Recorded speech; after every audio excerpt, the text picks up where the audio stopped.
What's going on, guys? Welcome back to a brand new video. Now, I know it's been a while since we've had any Gran Turismo 7 content, but today I thought I'd spice it up just a bit and get us back into this game, as this was a Nations Cup race that we did around ASUS, a brand new racetrack actually, on this game. The ASUS isn't the new racetrack, but this layout we have never seen before until this game came out, and to be quite honest, it was a huge gem, as we were going to be running around in the rally cars as we accidentally kill ourselves there.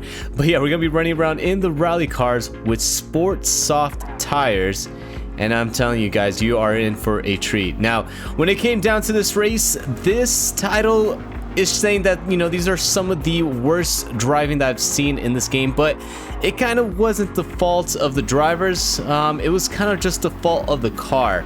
Now, due to the fact that we were running the sports soft tires, it just led to a lot of different crazy driving and just not enough grip in this racetrack, especially because it's so small and compact, and on top of that we were all doing a grid start. It just resulted for some wacky racing, some very late braking, some punts, some ramming. Everything that you can name that a dirty driver will do actually happened in this race. So we're gonna see how we fare here. As the strategy, there really wasn't a strategy, just be as fast as you can, survive the craziness, and if you can put in consistent quick lap times and just get away from the pack and just avoid everything, put in some clean laps, you should be all right here, and you should be able to finish in a really good spot. But we're gonna jump right into it right now. Let's see how we do. Alrighty, so as we jump into the grid here, you can see that Polyphony decided to add a brand new feature, and that is the horns. As you can hear in the audio, everybody was just blasting their horns through the grid. And as we finally wait for the start to happen here, we get our 3, 2, 1, and away we go. So grid start here around ASUS. We're starting on the left hand side in P5. As we make our way into turn number 1 and 2, we brake as early as we can, cover in the inside to make sure no one gets into our inside to go for an overtake. And we're able to get squeezed in, but luckily we survive. Can't say the same for everyone right behind us, but as we head now up into the uphill section of turn number 3, you get a little bit of contact going on up here between Manny and Meteor. And as we get a little overtake from Hockey, we go into the left hand side and a little bit of contact is made as Manny just destroys Meteor. Meteor goes straight into the barrier and he loses a few positions there, as we lose a position from Hockey. And as we make our way into the final banked corner, Hockey goes into the inside into Manny. Both of them make contact right ahead of us. We just try to look for an opening to see if we can go onto the inside here or set ourselves up for an overtake, heading now into lap number 2. So into the first and second corner, we go onto the inside of Manny, make a little bit of contact, but we're starting to still continuously get hit from behind, and somehow we are able to survive all that and gain a position. But as we make a little recap here on what happened on turn number 2 on lap number 1, you can see everyone right behind just wasn't as lucky as us. As we unfold the situation that happened here with Manny and Meteor, you can see Manny and Meteor just were both in disagreement with the position. Meteor took the worst end of it, went straight into the wall, and Manny forced him there. And that is exactly what happened on lap number 1 now, as we focus here on lap number 2. So heading into turn number 3, you could hear the displeasement of cars right behind us as beeps were being thrown out left and right. Get a little bit of contact from right behind of Manny. And as we head into the final corner here, side by side into the big banky corner, we're able to hold off the 4th place position on the inside, try to get on the power as soon as possible. And now we try to focus on just getting some clean air here, try to catch up to Hockey, and hopefully we can try to fight our way here for a podium. So on to turn number 2. Unfortunately, we get smashed from behind, and we get a nice little punt from Meteor.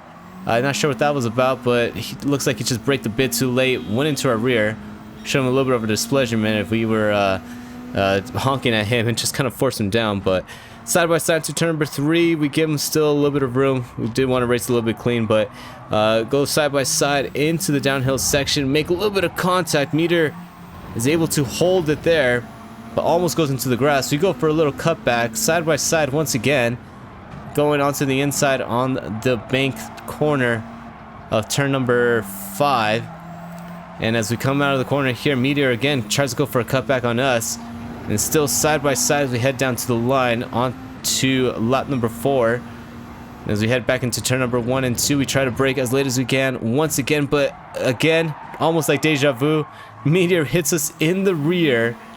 And somehow we were able to hold him off here as he's now getting pressure from behind. So onto the replay here, you can see that we braked where we needed to, but just looks like Meteor just braked a bit too late. He makes contact with us. Manny gets into the back of him, and you can just see the craziness and the big old pack that is occurring right behind us. Is not even a train, it's more of just like a swarm of cars trying to catch up to me now as we get a little bit hit from the side of Meteor as he just lunges into turn number 4.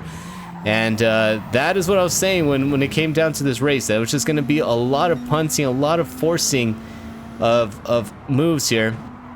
And it was just the nature of the beast, just due to the fact that it's a very, very short racetrack. These cars have a very, very little grip due to the fact that, one, they're rally cars, so they have a lot of torque coming off the corners and not the best, handling. But also on top of that, we're not using racing compound tires. We're using the sports soft tires, so you get a lot of sliding, and it's just a recipe for disaster, and just a recipe for a lot of dirty, crazy, inconsistent driving. But we could have gotten our payback on Meteor as he was always making contact into turn number 2 on the past 2 laps. But into turn number 3, he just overcooks the corner.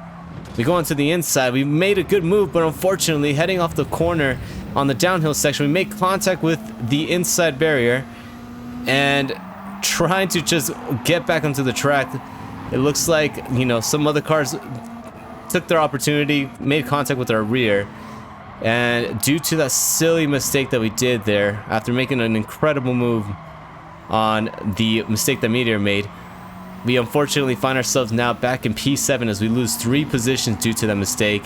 And it could have been a lot worse, as we could have easily punted out even more, spun out or something, and we could have lost more positions there on that mistake that we did. But as we now work our way onto lap number 6, coming out of the second corner, we work our way back up to the top, and luckily we get a little bit of breathing room here as things are starting to single file out here. And we can now start focusing on just trying to put in consistent quick lap times and see if we can pick these guys one by one. But as we come out in turn number 2, once again, we get onto the power just a tad bit too early, just like Scully right ahead of us, and we kind of just follow him into the barrier. So it just was not the ideal line to take, but we did have a lot of pace compared to Scully. So I knew if I could just put in a good lap time here, or a good lap, we can just find an opportunity to try to get around him. And hopefully, just hopefully, we can get around him easily as we go into the final corner here. Scully just goes a tad bit wide as he took a very, very interesting line, and we just kind of just took our normal line, and luckily due to the mistake that Scully made, he went a bit wide. We were able to get onto the inside, get the overtake done, but unfortunately we make a little mistake going onto the straight, make contact with the wall, and now side by side once again with Scully here. We're trying to force our way onto the inside.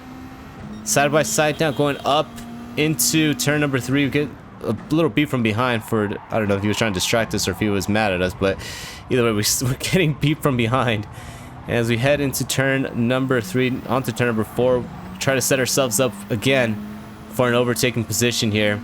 This is going to basically be the exact same thing that happened the lap prior. He's going to take the inside line. We're trying to go onto the outside, but unfortunately, this time he learned his lesson. He was able to get the car woe down, and we could not make the overtake done as he is able to basically cover up that 6th place position. So on our way now onto lap number 9, leading our way into lap number 10. You can see again we're trying to go for an overtake on Scully, try to position our car in the correct area, but just cannot get a good run on the exit. Try to get on the power as soon as possible, and it is going to help us out down the straight, but we're not in the correct position here to try to go for an overtake into turn number 2. And unfortunately, we make contact a little bit with the rumble strip. Scully goes straight into the wall. We lose the back end. And due to that itty-bitty mistake, we lose 3 positions now. As Griffith right ahead of us gets a 2-second penalty. So things really starting to kick off here. It's a big old cluster of cars. And side by side into that corner usually never works. And Griffith, unfortunately, gets hit from Scully. Goes straight into the wall. 3 wide here as we head into the penalty zone. Try to make a move onto the inside of Barber Boy, but unfortunately we get smashed from behind by Pop as Pop just aggressively pushes us out of the way, gets the overtake done. And I honestly was not very pleased by that move. I know there's a lot of beating and banging going on in this race, but that looked very, very deliberate. So we just decide to force our way down, give him a little bit of payback here onto turn number 2. And I'm sure that he wasn't appreciating that either as he goes onto the side of me. We're now side by side. We're in a dangerous position here since we are on the outside, but races me clean just a bit as he just forces his way into the corner.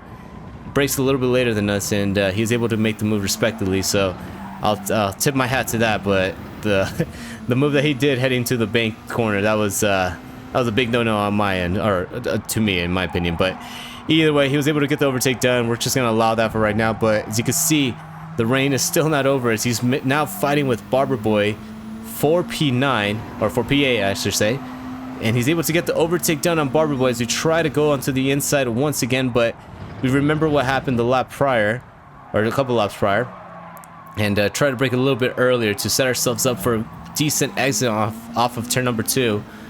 And unfortunately, we just weren't unable to do that as we make a little bit of contact with Barber, and he's able to hold off us and retain that 9th place position as we now go back into turn number 3. So onto the uphill section. Unfortunately, we have to relinquish the spot to Griffith as he gets a really, really great run on the inside. He was just peeking his nose there, and we find ourselves now in P11, almost in last place after starting off in P5. So 3 laps left basically in the race. We just have to do this lap and then 2 more afterwards, and it wasn't looking like it was going to be a podium position or a win as the leader was actually already just heading his way into turn number 1. But off of the downhill section, Griffith just goes a tad bit wide, and we're able to retake that 10th place position. And I was starting to gain a lot of grip here for some reason. Like, we were just finding a lot of pace, and unfortunately it was just at the end of the race. I was wishing we could have had this pace in the beginning, but it's better late than never now as we try to gain as much time as we can on Barber Boy. As he makes contact with the wall, he gets a really, really bad exit, and heading into the left corner, he goes a bit wide, goes into the grass. And we know that this is a great opportunity for us to go for an overtake as he goes a tad bit wide due to the dirty tires. We sneak it onto the inside, make a cheeky little cutback on the inside of the final corner, and we're able to get onto the power, make the overtake done, and now we set our sights on Pop and Scully with just 1 lap to go now. So 1 lap to go in this race. Pop just goes a tad bit wide into the corner, and we're able to gain a couple tenths there. Get a really great exit. Gap is now 1.03 seconds away from Pop. And like I said, I knew that I was just gaining a ton of pace. So if we can just get ourselves a clean couple of corners, we can possibly get that P8. And if Scully makes a mistake anywhere here, we can hopefully get that P7 as well. But as we come out of that left-hander there, you can see that the gap is closing up. It's now 0.7 of a second. And we were on pace to running our fastest lap of the race. And as we come out of the final corner, the big banky corner, we were able to close the gap down to 0.4 of a second. We're just gaining and gaining, but unfortunately, this is not going to be our time here to gain another position. And we come home in P9 as we just run out of time, and race ends right on the lap. So very, very wild scenes. Again, I have never seen a race like this where just everybody was just being super forceful, ramming each other, just being absolutely filthy. And to be quite honest, I loved every second of it as it just caused for some exciting drama and chaotic racing. And if this is how real life rally driving is in real life rally racing, I might have to watch some more rally in real life. But let me know how you guys did on this race. If you guys did do this race, let me know what you guys thought about the video in general. If you guys enjoyed it, hit that like button, hit that subscribe button down below if you want to catch more content. And I really appreciate you guys watching this till the end. And if you guys did, I hope to catch you guys on the next one. Peace.